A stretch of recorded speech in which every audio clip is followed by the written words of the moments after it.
కొన్ని కండిషన్స్లో husband wife ఇద్దరు ట్రీట్మెంట్ తీసుకోవాలి అని చెప్పినప్పుడు కొందరు హస్బెండ్స్ చాలా రెసిస్టెంట్గా ఉంటారు. నాకు బాగానే ఉంది మేడం, ట్రీట్మెంట్ అవసరం లేదు అని చెప్తారు. వాటిలలో మెయిన్గా రెండు మేము రెగ్యులర్గా ఫేస్ చేసేది ఏంటి అంటే, ఒకటి ఇన్ఫర్టిలిటీ. ఇన్ఫర్టిలిటీ ఏంటి, పిల్లలు పుట్టకపోవటానికి హస్బెండ్ కారణాలు వైఫ్ కారణాలు ఇద్దరివి ఉంటాయి. కాబట్టి హస్బెండ్కి కూడా టెస్ట్ చేసి ట్రీట్మెంట్ ఒక్కొక్కసారి ఇవ్వాల్సి వస్తుంది.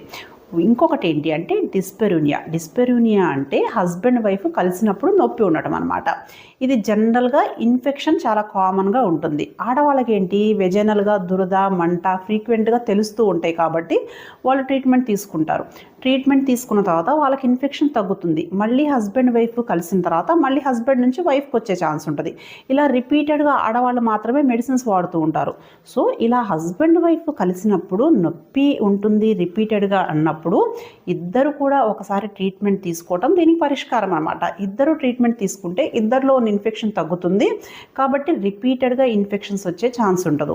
సో ఈ మీ కపుల్లో కానీ ఇలాంటి ప్రాబ్లం ఉంటే మీరు రెసిస్టెంట్గా ఉండకుండా ఇద్దరూ కలిసి ట్రీట్మెంట్ తీసుకుంటే మీ ప్రాబ్లం అనేది సాల్వ్ అవుతుంది. ఓకేనా? Thank you.